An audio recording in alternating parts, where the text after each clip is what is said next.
Boa noite a todos e a todas. Bem-vindos ao Olhar Inquieto. Tema em discussão: Frederick Douglass, o poder da educação. Para essa conversa, recebo convidados especiais, Márcia Souza, educadora, e Rômulo Luiz, também educador. É realmente uma honra tê-lo aqui conosco. Obrigado por ter aceitado o nosso convite. Rômulo, boa noite, seja bem-vindo. Boa noite, Silvio, boa noite a todos que nos acompanham. Uma honra é nossa, Silvio, participar desse momento tão importante de conhecimento, de debate, e também a gente conhecer mais sobre esse personagem tão importante, né, que foi Frederick Douglass, né, para a história americana e também para a luta contra a escravidão, né, não só nos Estados Unidos, mas em toda a América, né? Então, para nós é um prazer muito grande a gente poder trocar esse conhecimento, né, falar um pouco desse personagem, que sem dúvida, inspirador para todos nós. Boa noite, Márcia Souza. Bem-vindo, seja muito bem-vindo ao Olhar Inquieto. Boa noite, Silvio. Boa noite. É uma honra para a gente. Para mim, é uma honra estar aqui nesse momento socializando um pouco dessa leitura, assim, desse livro incrível, desse autor incrível. Eu penso que poucos momentos na vida da gente a gente consegue ter acesso direto a um documento escrito por uma pessoa que foi escravizada.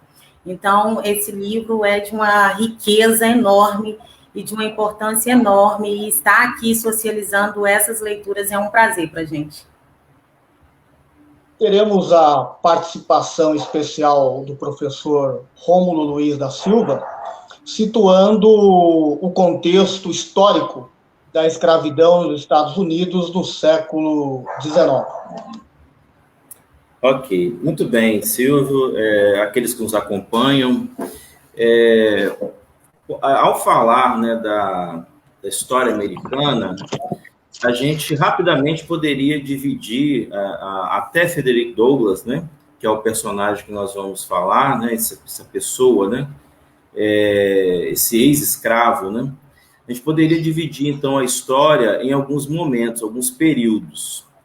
O primeiro período é a formação das 13 colônias inglesas, né, período esse que vai de 1620, né, que é a formação da primeira colônia, né, que é da Virgínia, até 1733, que é a formação da última colônia, que é a da Geórgia. E então a gente tem esse período aí até 1933, 1753, essa formação e desenvolvimento das colônias inglesas. Então, a partir de 1754, a gente já tem um outro processo, que é quando as colônias que já estão consolidadas, elas começam um processo de conflito com a coroa inglesa. Porque à medida que as colônias vão avançando, vão crescendo, né, são colônias que se desenvolvem de forma independente e autônoma, em questão administrativa, né? Umas têm câmaras administrativas, outras têm um poder mais centralizado, então elas têm um desenvolvimento tanto econômico como político muito autônomo. E isso começa a entrar em choque com os interesses da coroa inglesa. Então, a partir de 1754, a gente já tem as características dessas colônias sobressaindo, e os interesses da colônia inglesa, da coroa inglesa, porque aí vem uma cobrança alta de impostos, né? A Inglaterra começa a se envolver em várias guerras e começa a ficar endividada com essas guerras. Então, automaticamente, ela tem que tirar dinheiro de algum lugar. E ela começa, então, a aumentar os tributos sobre as colônias. Então, isso gera também conflito. E esse momento já prepara, então, a independência dessas colônias, que vão acontecer em 1776, né, que é a Declaração de Independência, né, americana, das colônias americanas. E aí, a partir desse momento, a gente tem, então, um outro passo, né, que será dado dentro da história americana, um novo momento, que é a independência dessas colônias.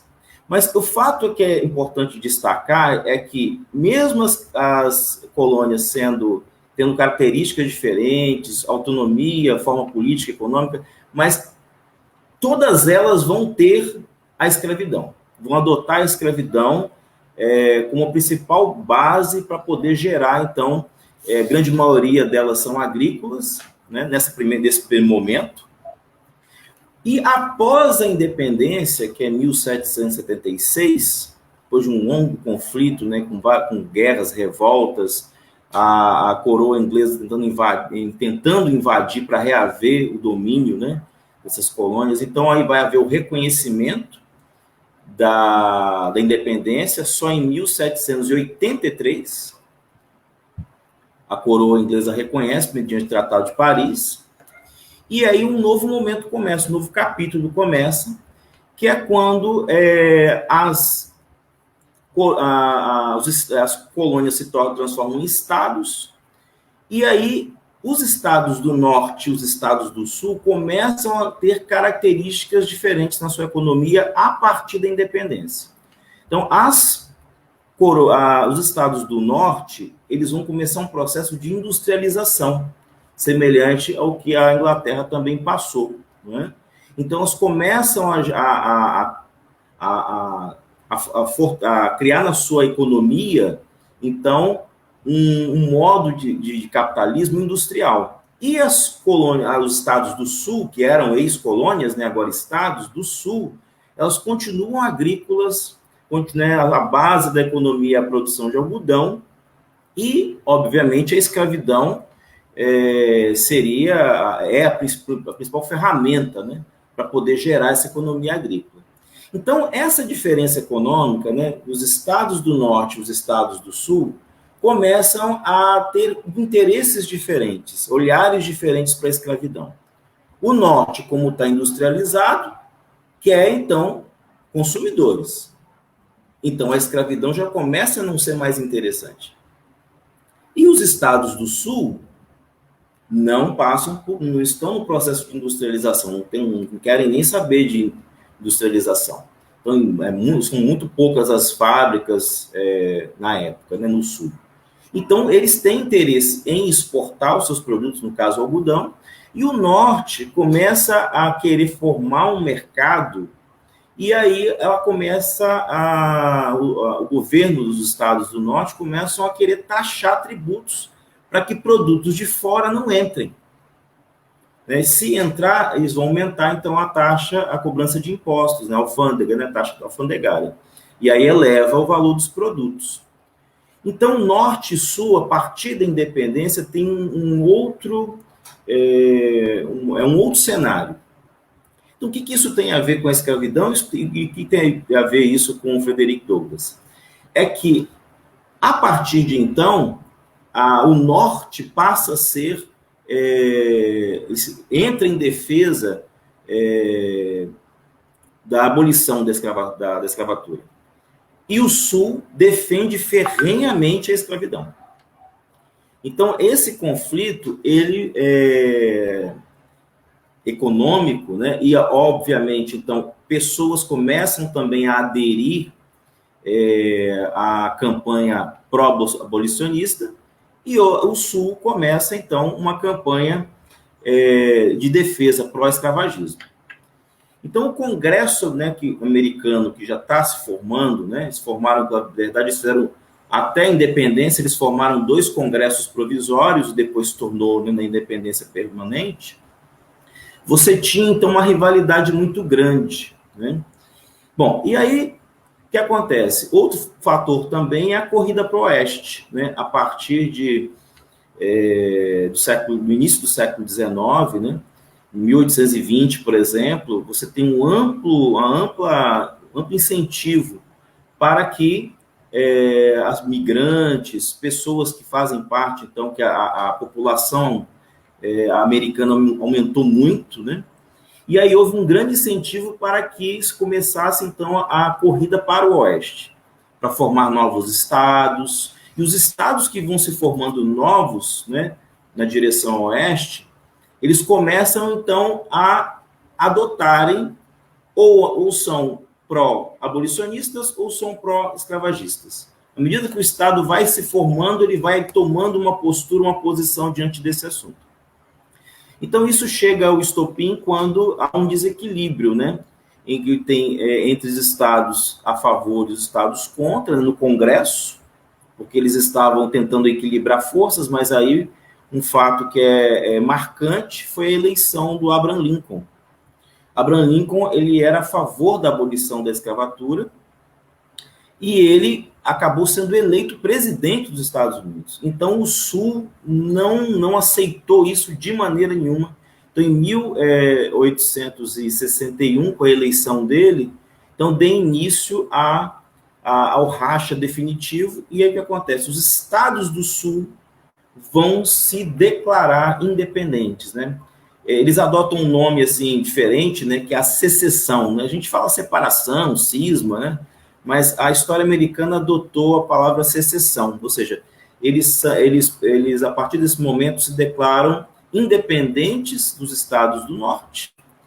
E aí o norte não aceita e tem início então uma guerra, né, que é a chamada Guerra de Secessão, onde os estados do sul vão adotar o nome de confederados, né? Então vai ser a União de Confederados da América, né? Estados Confederados da América, e o norte vai adotar o nome de União para os estados do norte. Foram 23 estados do norte americanos que ficaram, né? Eram a favor da abolição da escravatura, e 11 estados chamados, então, confederados. E a guerra, então, de secessão, ela vai até 1865, é uma guerra em que o Sul vai perder, né, os confederados vão perder essa guerra, vão sair extremamente endividados também dessa guerra, e vão, só que o Sul não vai aceitar, embora ele tenham perdido a guerra, eles não aceitam bem a abolição da escravidão. A abolição vai acontecer, né, após a guerra, no final da Guerra de Secessão, então vai ser abolida a escravidão, mas o Sul não vai concordar isso. Então, muitos estados vão continuar ainda lutando, né, adotando práticas de preconceito racial, ou continuar submetendo os negros, não deixando que eles tenham acesso aos bens, à riqueza, à posse de terras, né? E aí que entra, né, o grande personagem que nós vamos falar essa noite aí, que é o Frederick Douglass, né? Então ele está dentro desse contexto do crescimento, né, da corrida do oeste, do aumento, né, do número de colônias, de estados americanos, da guerra, né, dessa diferença entre norte e sul, pró-abolicionista e pró-escravagista, e a eclosão da Guerra de Secessão com o fim da escravidão ao final dessa guerra. Ok? Então, assim, basicamente, esse é o nosso, é onde está inserido o nosso personagem, esse ilustre personagem que é o Frederick Douglass.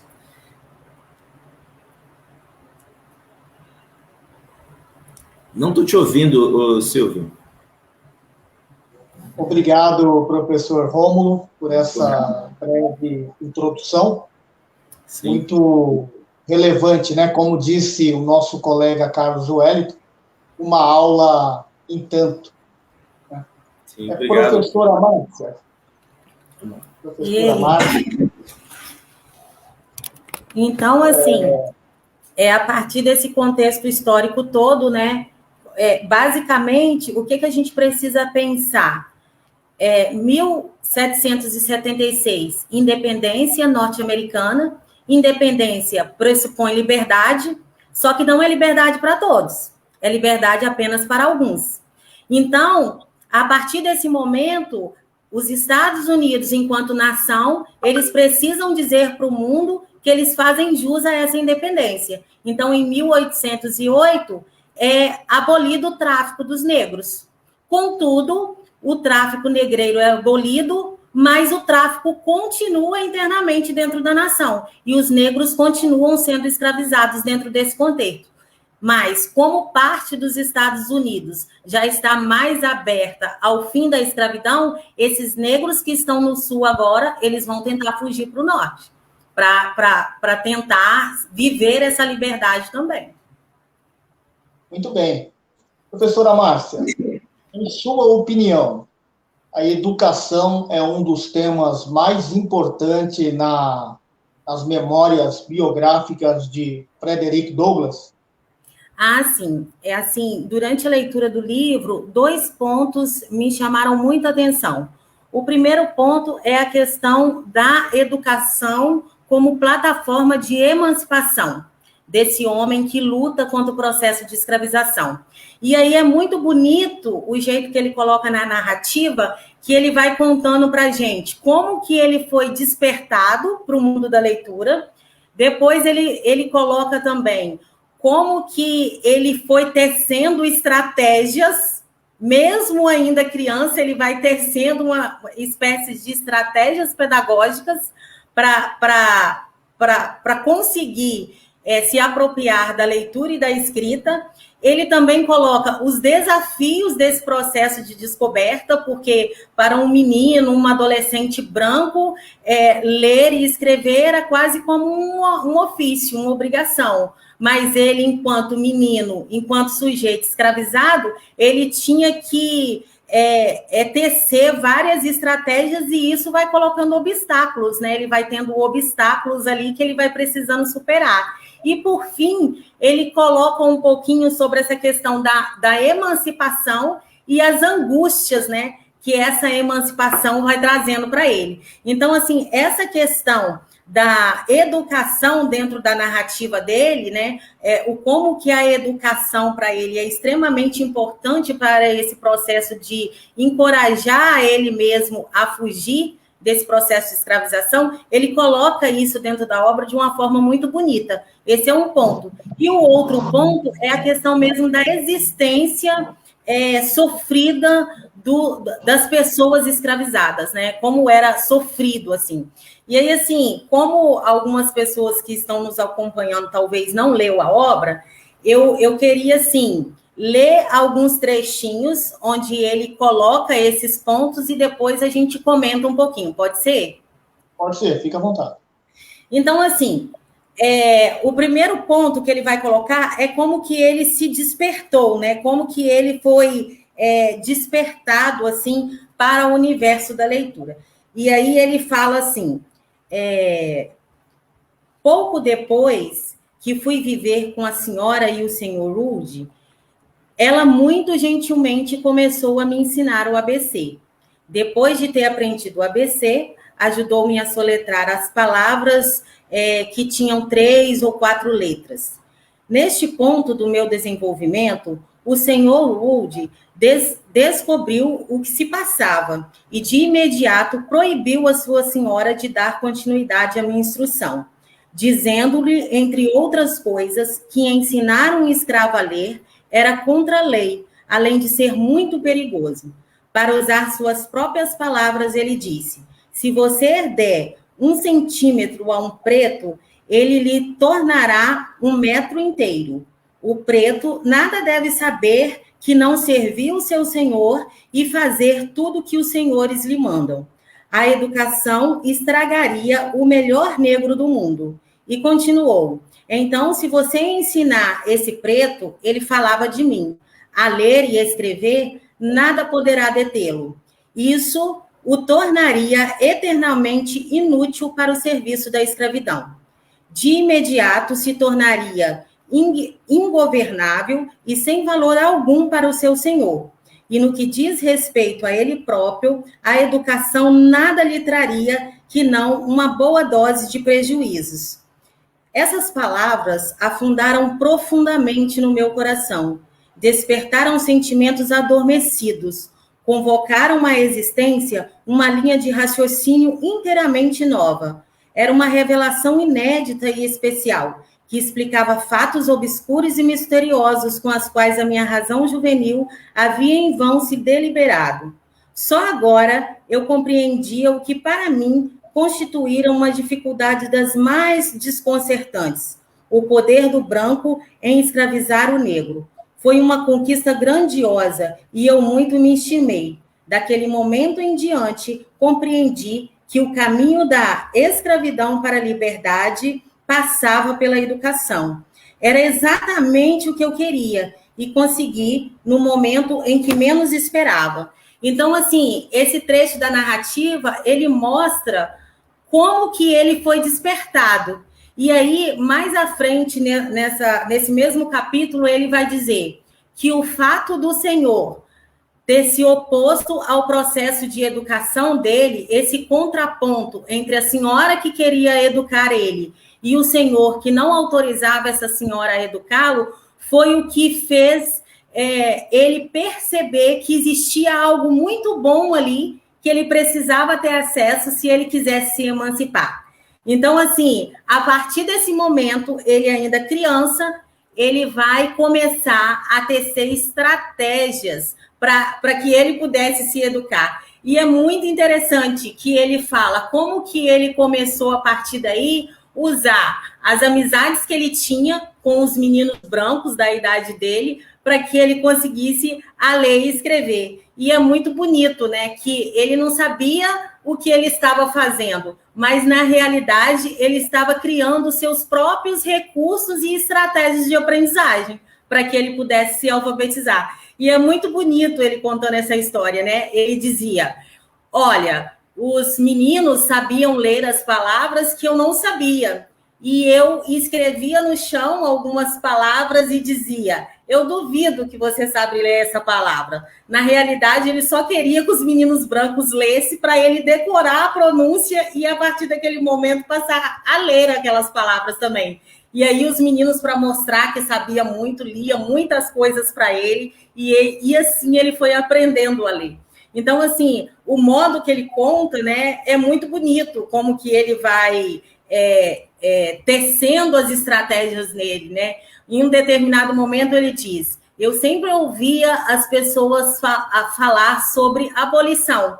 E eu, um dia, depois de muito tentar, ele conseguiu ter acesso, né, a um dicionário. E ele, mais que depressa, ele tentou ver o significado da palavra e ele disse que no dicionário dizia que estava escrito que abolição era abolir. Mas aquilo não dizia nada para ele, porque ele não conseguia entender por que abolir era visto com tantos maus olhos, né, pelos brancos. Até o momento que ele teve acesso a um jornal, uma notícia de jornal, ele viu a palavra abolir dentro de um contexto de fuga dos negros e ele entendeu como era importante a palavra abolir e abolição. E a partir daquele momento, ele se interessa por essa temática e começa a ler vários livros que tratavam sobre o assunto. Então, assim, é muito bonito como que o processo educativo dele vai se dando por meio da vida, né? De modo quase espontâneo, ele ainda como criança, ele vai tecendo maneiras de se encontrar no mundo enquanto sujeito a partir da leitura, né? E da escrita. Professora Márcia, o Douglas sabia que os proprietários de escravos temiam o poder da educação.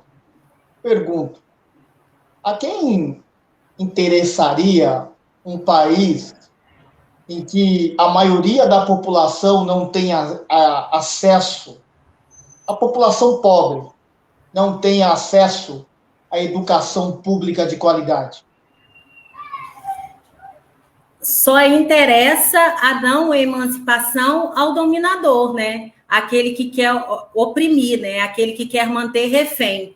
Se é por meio da escrita e da leitura que as pessoas se esclarecem para a vida, para o mundo que a cerca, então proibir a leitura e a escrita era um pressuposto do dominador.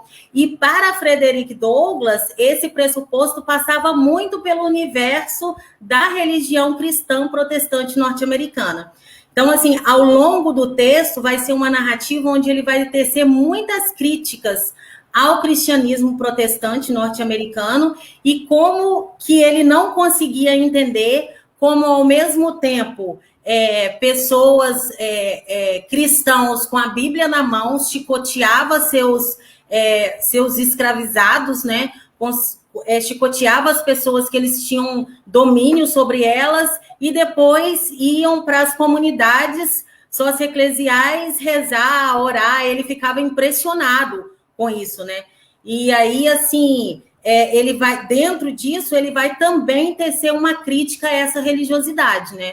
A essa religiosidade que para ele tinha fugido totalmente da essência do que deveria ser o cristianismo, né? E aí ele tem momentos assim bem tristes, mas ao mesmo tempo emocionantes e bonitos dentro da narrativa, onde ele vai tecer, né, essa crítica e a religiosidade. Professora Márcia, para que os proprietários mantivessem a escravidão como viável, viam a alfabetização como ameaça à instituição da escravidão. Ao seu ver, reproduzimos sobre máscaras modernas uma gênese que tem a lógica da escravidão, manter o povo alienado como massa de manobra no controle? Sim, a educação ela é extremamente importante para o processo de emancipação do sujeito, né? A pessoa é menos favorecida, o sujeito menos favorecido, quando ele não é letrado, ele não incomoda. Mas a partir do momento que ele se dá a conhecer, que ele se dá a se interessar pelos domínios dos opressores, aí sim ele começa a incomodar. Então, assim, nos dias atuais, né, nós sabemos que a abolição juridicamente aconteceu, mas vivemos sobre um processo de opressão e alienação, né? E é por meio da educação que a gente busca os nossos caminhos. E aí eu poderia fazer menção à minha própria trajetória, né? Eu, como a maioria das meninas da periferia, tive uma péssima educação básica.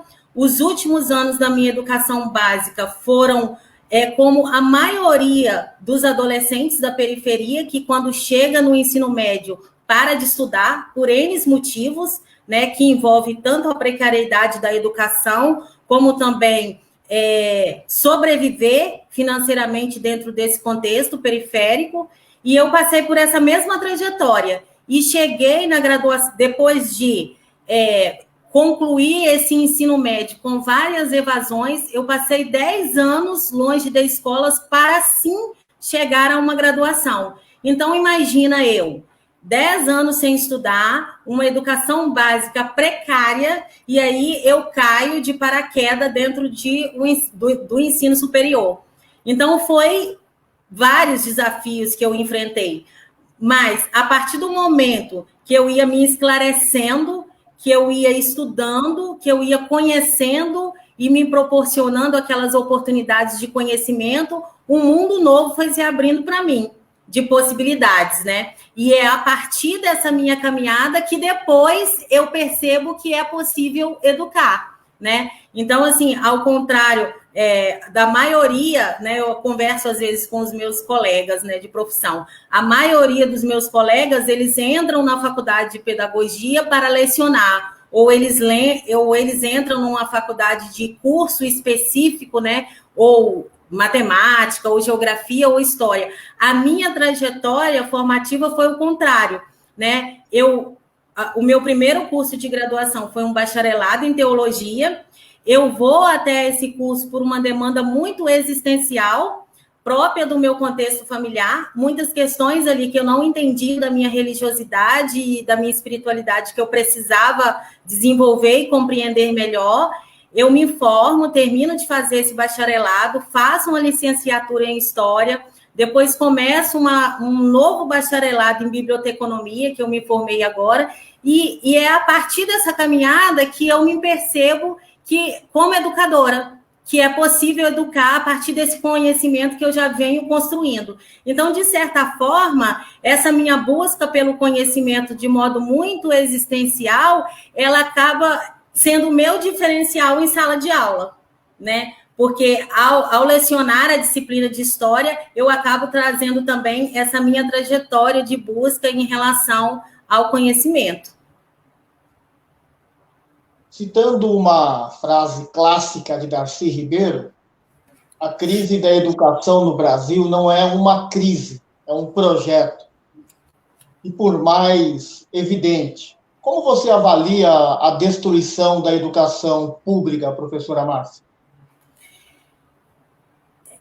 Falar sobre a educação básica no Brasil, principalmente nesse momento político complexo que nós estamos vivendo, de extrema precariedade do resto que sobrava, vamos dizer assim, da educação, é muito difícil, né? É muito difícil para nós que somos estudantes e para nós que somos professores. E para mim, enquanto educadora, existem muitas inquietações, assim. Por exemplo, a questão do tempo, né? Do respeito do tempo do educador e do estudante no processo educativo, né? Na educação básica, a gente não do modo como ela está organizada no seu currículo, ela não proporciona ao estudante e ao educador dentro da sala de aula a refletir criticamente sobre os processos de ensino-aprendizagem, porque as disciplinas estão ali colocadas desconectadas e onde um professor entra, o outro sai e os alunos não têm tempo de refletir sobre tudo aquilo. Então, eu penso que aí começa a precariedade da educação e eu penso que a forma como está disposta de uma forma a fazer com que realmente a educação não funcione, para que os processos educativos não funcionem, né? E isso, dentro do momento que a gente está vivendo, ainda mais agora com o agravo da pandemia, né? Além das questões políticas que nós estamos vivendo nesse momento, as questões também relativas à pandemia, né? Onde os alunos, mesmo de modo precário, dentro desse espaço de ensino-aprendizagem, processos pedagógicos aconteciam. Mas agora, com a pandemia, nós fomos deslocados desse espaço e muitos professores e muitos alunos não têm acesso que deveria ter à internet para que esses processos continuem acontecendo. Então, assim, a gente está vivendo um momento muito delicado mesmo, pedagogicamente falando, né? E tudo parece estar arranjado, tudo parece que foi posto para precarizar ainda mais, precarizar o que já estava precarizado, né? Professora Márcia, em tempos de insensatez e ignorância, como você vê a oposição feroz à educação?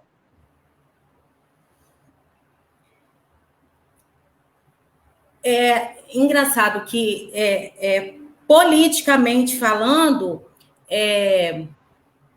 a oposição ela é feita de modo assim, muito claro, né?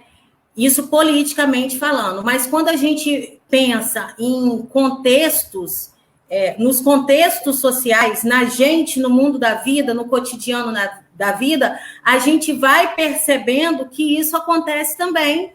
E acontece pelo modo como pais encaram a educação, pelo modo como alunos encaram um processo de aprender, pelo modo como a educação é feita, como os professores se posicionam também diante de tudo isso que está acontecendo, né?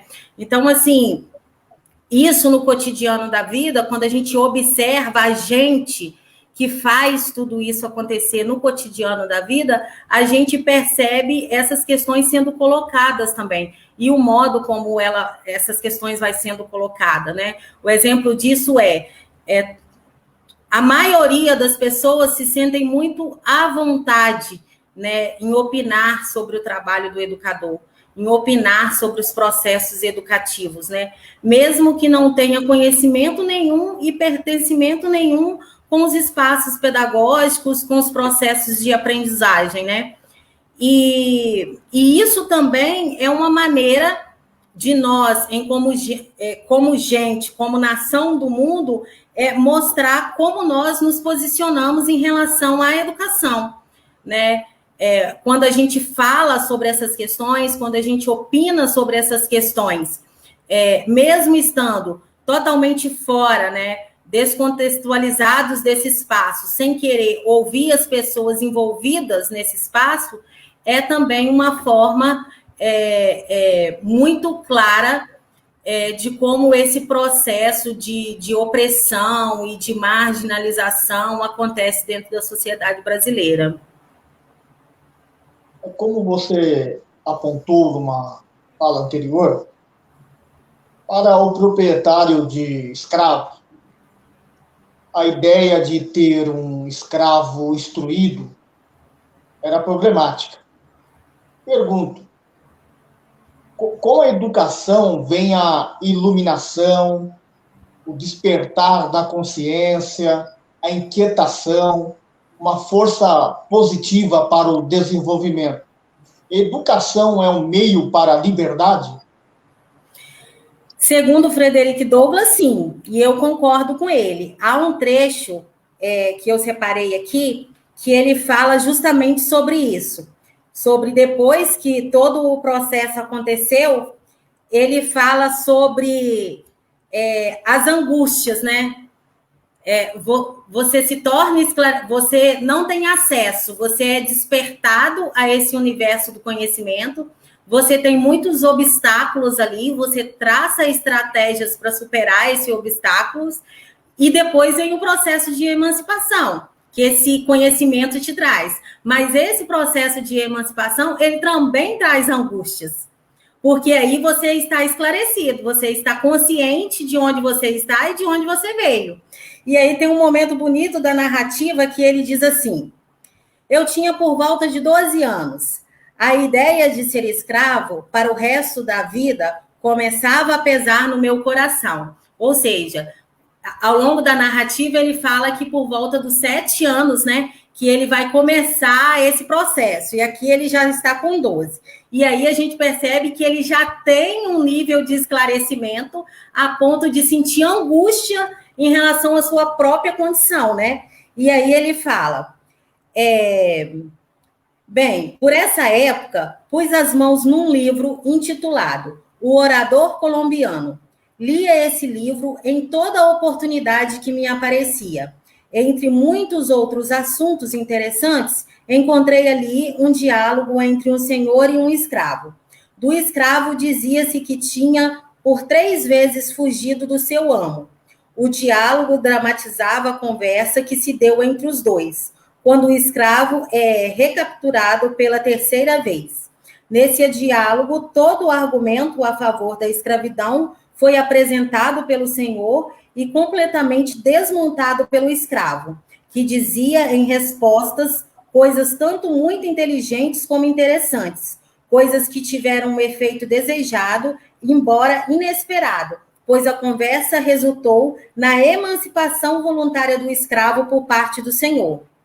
Aí ele vai dizendo, né, que a leitura desses documentos, ele foi descobrindo obras e autores que versavam sobre a abolição, os abolicionistas, ele vai se inserindo nesse discurso, ele morre em 1895, mas ele morre conhecido mundialmente, porque ele acabou se tornando tão próximo dos abolicionistas através dos seus livros, dos seus escritos, e aí a gente sabe, quando a gente vai estudar a história dos abolicionistas, que a maioria são descendentes de homens brancos, né, que às vezes lutam contra as suas próprias famílias lá, né, para defender a abolição, e ele é um diferente ali no meio deles. Ele se enturma com esse grupo, ele consegue fugir, né? Que o livro narra isso, ele consegue fugir, chega a Nova York, ele já tem um repertório de leitura enorme que ele fazia desde lá da infância, da adolescência, né?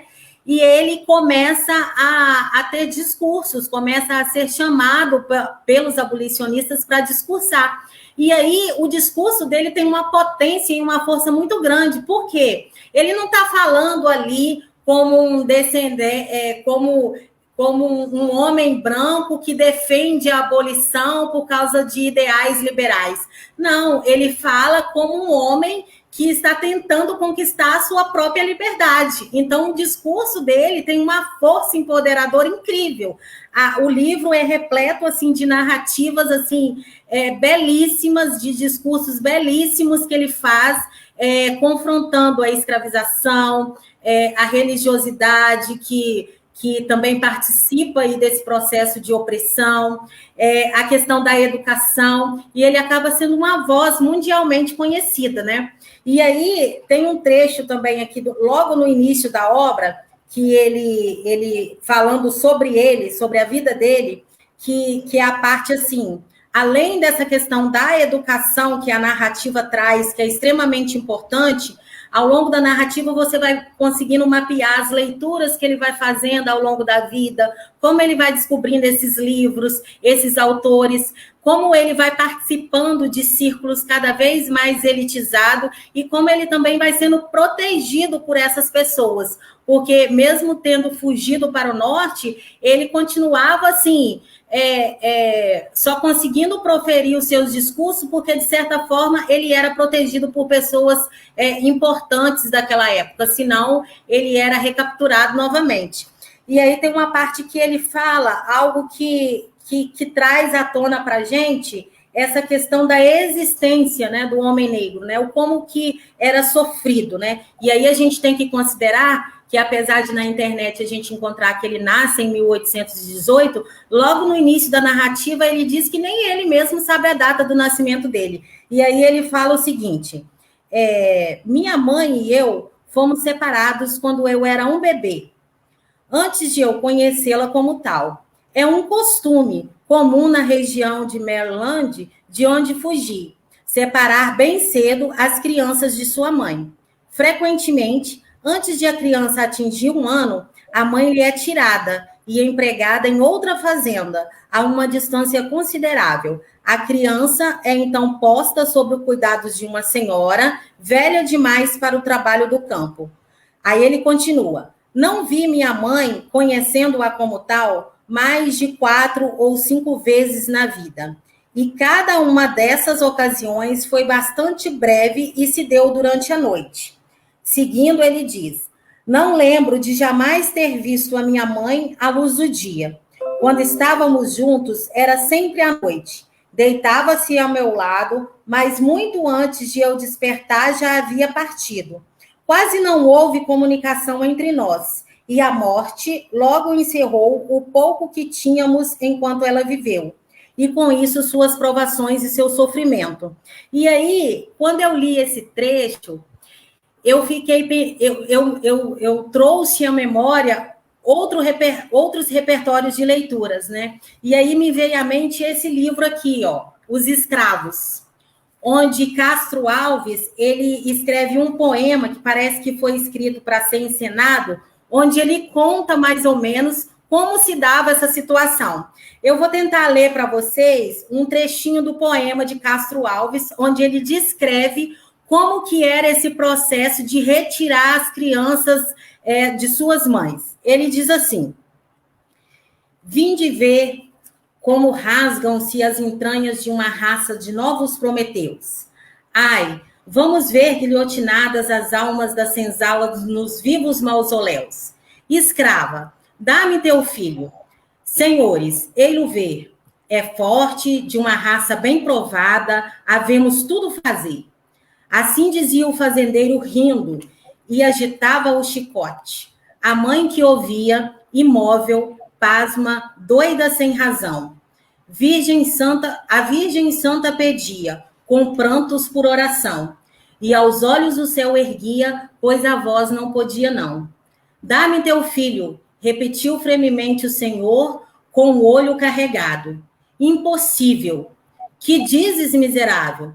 Perdão, Senhor, perdão. Ele é meu filho, ele dorme. Ainda há pouco embalei o pobre inocente, que nem sequer ressente, que ides, sim, que eu vou vender. Vender, Senhor? Vender o meu filho? Sim, irei vendê-lo. Senhor, por piedade, por piedade não, sois...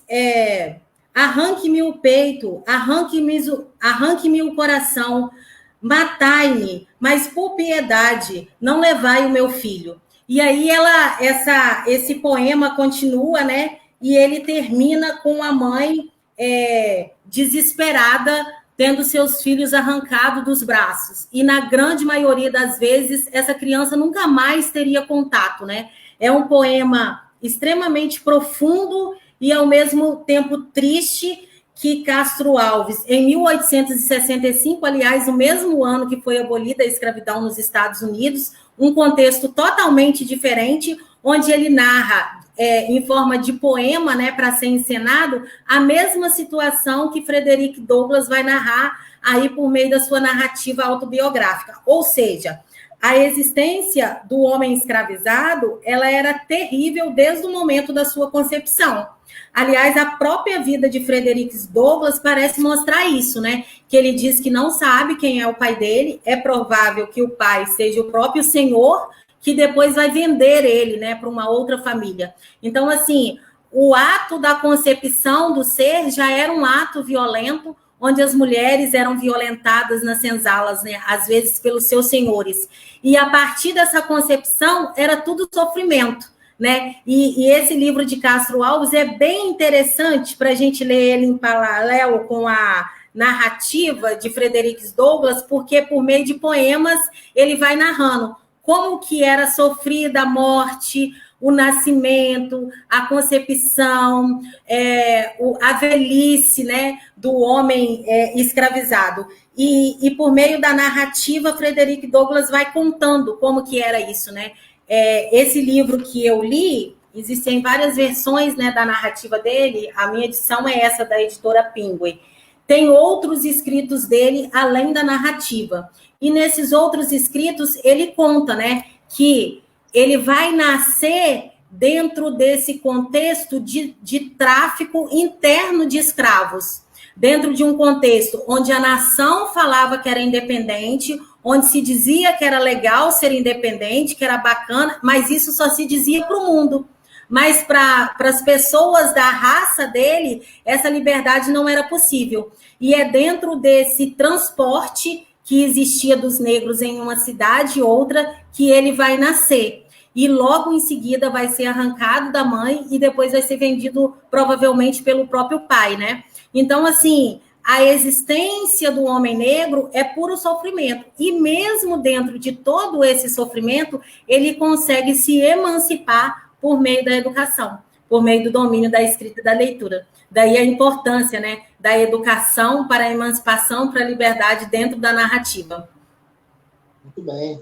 Professora Márcia, há mais alguns trechos do livro que você gostaria de destacar? Fique à vontade. Ah, sim, tem sim. Eu coloquei outros trechos aqui bem interessantes aqui. Falando ainda sobre as estratégias, os desafios, né, que vinha para ele aprender, em um dado momento ele diz: de tempos em tempos, consegui ouvir qualquer coisa sobre os abolicionistas. Isso ainda antes de descobrir o que significava aquela palavra, que era só usada em situações que a tornavam de grande interesse para mim. Se um escravo se arriscava a fugir, conseguindo de fato escapar, ou se matava um senhor de escravo, falava-se com fruto da abolição. De ouvir com frequência a palavra nesse tipo de situação, decidi descobrir seu significado. O dicionário me foi de pouca ou nenhuma ajuda. Descobri que era o ato de abolir, mas eu não sabia o que era ser abolido. Fiquei perplexo. Não podia tirar essa dúvida com ninguém, pois eu estava convencido de que se tratava de algo sobre o qual queriam que eu não soubesse. Depois de paciente espera, coloquei as mãos em um dos nossos jornais da cidade, contendo um relatório das petições do Norte, que demandavam a abolição da escravatura no Distrito da Colômbia e do tráfico de escravos em nossos estados. A partir de então, compreendi o significado das palavras abolição e abolicionista. e sempre me aproximava quando essa palavra era dita, esperando ouvir algo de suma importância para mim e para meus irmãos escravos. Ou seja, aqui ele está narrando aquele trecho que eu comentei com vocês, né? Que as estratégias que no dia a dia de escravo ele vai tecendo para ele se tornar livre. Depois que ele aprende a escrever algumas palavras, tem um outro trecho que ele diz: depois disso, quando eu encontrava qualquer garoto que soubesse escrever, eu me gabava de ser capaz de escrever tão bem quanto ele. A resposta era sempre a mesma: ah, eu não acredito. Não acredito em você. Quero ver só você tentar. Então, eu escrevi as letras que tinha tido a sorte de aprender e os desafiava a fazer melhor do que aquilo. Foi assim que tive um bom número de aulas de redação, que possivelmente jamais teria conseguido de outra forma. Durante esse tempo, meus cadernos de exercícios eram cercas de madeira, paredes e calçadas. Minha pena e minha tinta era um toco de giz. Foi com essas coisas que aprendi a escrever. Depois me dediquei a copiar os itálicos do livro de ortografia, até me tornar capaz de fazê-lo sem recorrer ao livro.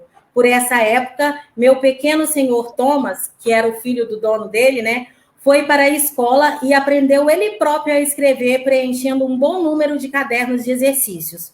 Os cadernos trazidos por Thomas para casa eram exibidos a alguns vizinhos e em seguida abandonados. Nas segundas à tarde, minha senhora acostumava frequentar as reuniões do templo, deixando-me encarregado da casa. Quando partia, eu me ocupava escrevendo nos espaços que havia sobrado no caderno do meu pequeno senhor, copiando o que ele havia escrito. Continuei a fazer isso até conseguir escrever com uma caligrafia perfeita e similar ao do Senhor Thomas. Assim, depois de muitos anos de um esforço longo e tedioso, consegui finalmente aprender a escrever. Então, assim, a narrativa é muito linda. Tipo assim, eu gostaria que todo mundo lesse, né? Eu, como educadora, eu gostaria que todo mundo lesse. Ao mesmo tempo que tem cenas de muita brutalidade, de muita crueldade, né? Quando ele fala que quando ele ainda era criança, ele era acordado no meio da noite com os gritos e gemidos dos negros sendo chicoteados. Tem momentos, assim, muito difíceis, assim. Apesar de ser uma leitura que pode ser feita rápida pelo tom da escrita dele, pelo menos, eu não consegui ler o livro numa tacada só, porque ele vai te causando, assim, a brutalidade, né, é tamanha contra eles que vai trazendo uma angústia muito grande, e você precisa parar para assimilar e para digerir tudo aquilo para continuar. Então, assim, para quem está nos escutando aí, eu super indico a obra para vocês e que vocês possam ler aqui, ó, junto com Castro Alves, que vocês vão conseguir intercalar os poemas e vocês vão ver como que é belíssimo. Professora Márcia e professor Rômulo, vocês estão me fazendo sentir sempre aluno. Aula excepcional, né? Então, nossos amigos estão dizendo ali, live maravilhosa. Obrigado. E aí, ó, já que só para finalizar, eu gostaria de indicar também esse aqui, ó, que é A Cabana do Pai Tomás, também é contexto de escravidão norte-americana. Eu estou lendo ele agora e, assim, é incrível, gente, é incrível. Vocês vão gostar muito, tá? Professora Márcia, você pontuou um longo processo de aprender a ler e a escrever. A leitura foi fundamental, né? A leitura proporcionou-lhe um caminho para a liberdade? Para mim ou para Frederic, você pergunta? Frederic Douglas. Ah, sim, totalmente. Não seria, ele não, em algum momento da narrativa, ele vai dizer que não teria tido coragem de fugir para o norte se ele não tivesse o domínio da leitura e da escrita. Ele só consegue acreditar nele mesmo a partir do momento que ele percebe que ele sabe tanto ou mais que as pessoas brancas do convívio dele. E aí também, dentro desse processo de esclarecimento, ele já não consegue mais ser escravo. Ele diz que vai preferir a morte do que continuar ali sendo escravizado. E aí ele sai em busca da sua liberdade e vai por aquela rota desconhecida, né? Que ele diz ao longo da narrativa que não pode descrever exatamente os caminhos por qual passou, porque ele está no norte ajudando outros escravos a seguir essa mesma rota. Uma última pergunta antes das considerações finais do professor Rômulo e da professora Márcia. É preciso conhecer a autobiografia de Frederick Douglass, cuja leitura se mostra cada vez mais imprescindível. De lá até os dias atuais, a extensão da sua aplicabilidade e importância são poucos conhecidas, professora Márcia? Assim, eu, enquanto professora de história, eu percebo que a história da escravidão e dos processos de escravização, na grande maioria das vezes, se faz na escola de um modo muito conteudista, datado, né? Onde tudo se resume a decorar datas e, às vezes, nome de algumas pessoas importantes. E como seria interessante, né, a gente mudar esses pressupostos, né, de ensino aí. Como seria importante a gente trazer a leitura desses clássicos do século XIX, né? Não somente dos poemas, das narrativas autobiográficas, mas do próprio romance histórico do século XIX, como A Cabana do Pai Tomás, para a gente refletir, né? Temos também escritos importantes dos abolicionistas brasileiros que a gente poderia trazer um pouco mais de empatia, né? Ao contar essa história e poderia conseguir envolver mais os educandos nesse processo de aprender, né? Colocando a leitura como pressuposto fundamental, partindo da leitura desses clássicos para inspirar esse novo olhar para a história, né? Principalmente essa história que é tão pesada e difícil de ser contada como a história da escravidão. Professor Rômulo, eu gostaria que você fizesse as considerações finais, depois a Márcia com as suas considerações finais. Pois não, Silvio. A gente vai vendo nessa história toda assim, o sentimento que a gente tem, né? Primeiro, que a gente sabe muito pouco sobre a história americana como um todo. Eu falo americana, não norte-americana, mas a história da América como um todo, né? Esses detalhes, porque a gente percebe que hoje há um certo glamour muito grande quando se fala de Estados Unidos, né? O pessoal, quando fala de Estados Unidos, pensa Flórida, pensa Miami, pensa Orlando, né?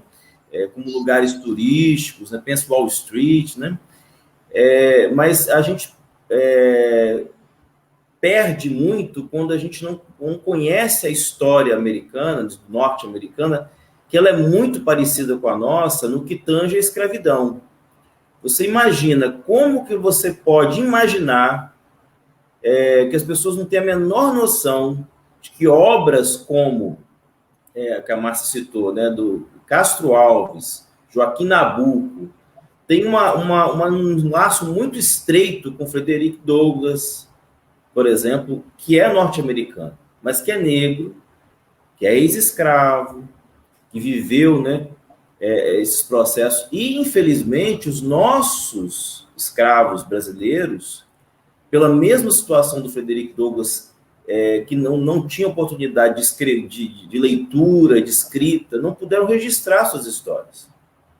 Então, a gente nunca vai saber, infelizmente, histórias, narrativas de muitos dos nossos escravos, ex-escravos brasileiros.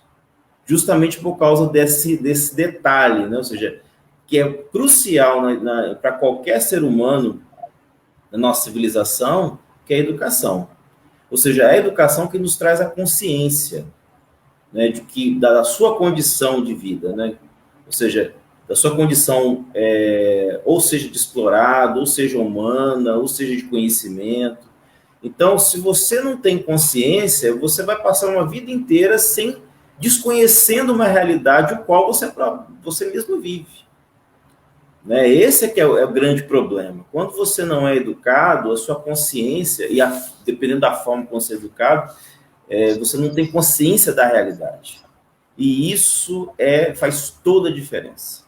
Então, a gente percebe que o Frederick Douglass, a partir do momento que ele percebeu e descobriu, caiu a ficha para ele da condição dele, aí ele não quis mais aquilo.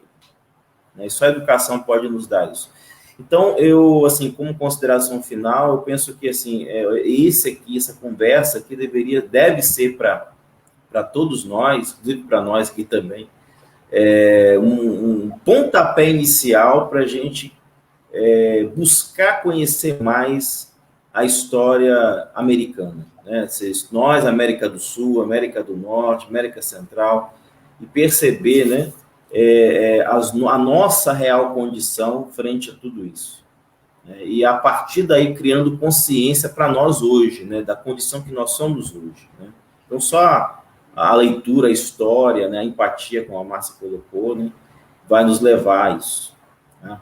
Eu agradeço, viu, Silvio, pela oportunidade e por esse espaço, né, primordial de troca de conhecimento, de diálogo. Tá? Muito obrigado. Professora Márcia. Então, eu gostaria de terminar as minhas considerações finais com a leitura de um trecho de Joaquim Nabuco, onde ele descreve a vida dos humildes, né, no Brasil. Ele diz assim: a viralidade é quase toda a vida deles. Para bem apreciá-la, imagine-se que eles nada possuem e que tudo sofre. Sua menor falta é castigada com açoite, com os ferros e com o tronco. Há pouco, a imprensa denunciava que uma autoridade policial tinha 2 escravos, Evaristo e Romualdo, ambos ferrados na testa com as palavras cativo e escravo. Há pouco era permitido pela lei, hoje, por abuso dela, ainda se pratica a separação da família escrava. O filho arrancado dos braços da mãe é internado para lugares dos quais nunca mais chegarão notícias à pobre infeliz. Maridos arrancados à guarda de suas mulheres em perpétuo.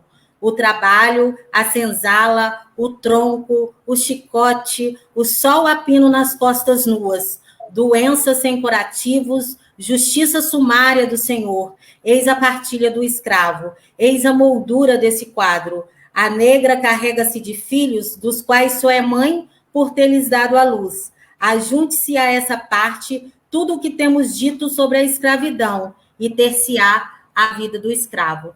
Então, assim, as obras de Joaquim Nabuco também traz, né, por meio de ensaios, por meio da prosa mesmo, falando a partir do universo do direito, né, como que era a vida dos mais humildes, né, no Brasil.